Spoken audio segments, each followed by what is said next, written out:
Our team, you can look at our team and imagine the profile of the players, you know? Now imagine a talent like Rashford. Our team should be so much better with Rashford. But this Rashford, he has to change. If he change, we are more than welcome to put a talent like Rashford. And we need it. So, but in this moment, I think it's really clear that we have to set some standards. That's all. We are waiting for Marcus if he wants really, really bad. That's the only thing. So it's you try to make like something personally. It's not personal. I have nothing against Marcus. I just have to make the same rules for everybody. And that, for me, it's so simple. It's always the same answer. Is it disappointing for you as a coach, though, to see a player with such talent and potential, we've seen it in the past, what he's achieved, that your message is not getting through to him? I promise, Andrew, I will not give you nothing today about Marcus Rashford. I'm giving you a little bit. It's the same thing, guys. We need goals. We need 1 against 1. We need threat on the final third. Guys, what more do you need? We've got to get some dinner and some sleep. Thank you very much. Thank you, guys. Dharmesh, what do you think? Wow. I mean, he's dynamite in these news conferences now. And when he's asked about Marcus Rashford, he's completely honest. They're a better team with Marcus Rashford in the team. He was asked actually after that, just before that, about the links with Barcelona and whether he knew anything about it. And he said, I know nothing about it. Knows nothing. All right, let's get back to the viewers' questions then. Judon, who has been waiting patiently. Your time is now, sir. Yes, I'm a Manchester United fan myself. Just going back to Ruben Amorim's system, Onana was brought in by Erik Ten Hag because it suited his system. Now that we have a new manager, how does he fit into Amorim's system? Ashley, how does the goalkeeper fit into the system? Well, it's been a struggle, I think. He clearly wants his goalkeeper to play out from the back. But it goes...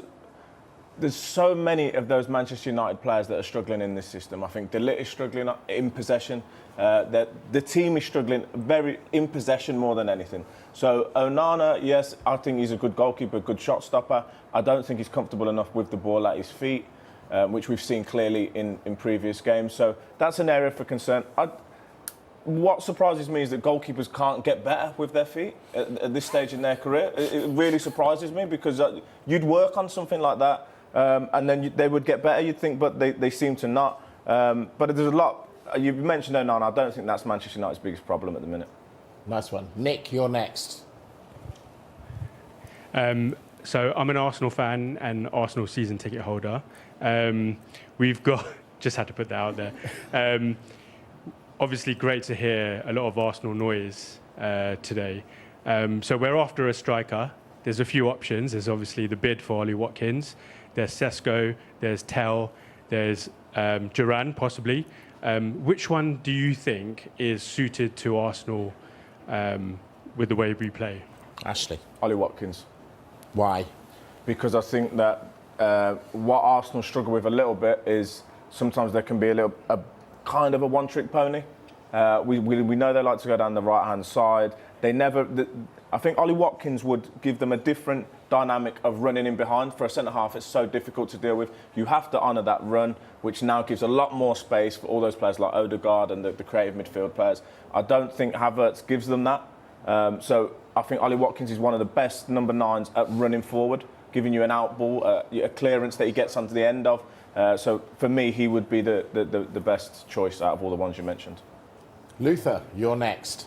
Yeah, so you guys have been talking about Dorgu a lot this day. But Man United, every time they talk about their transfers, there's a lot about how they don't have enough money. They have a £15 million buyback clause for Alvaro Carreras and Benfica. Why isn't that someone they're looking at when he knows the squad and they had to battle to get him away from Real Madrid against Man City and other teams?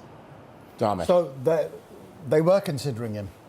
They were considering bringing back Alvaro Fernandez Carreras because he was the one they were considering if the Dorgu one went over the limit that they wanted to pay.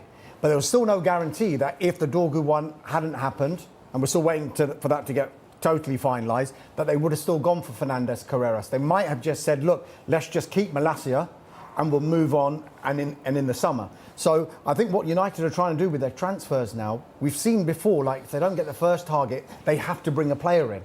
I think they're trying to focus on who is exactly going to make them better. Would Fernandes, Carreras make them better? Potentially, yes.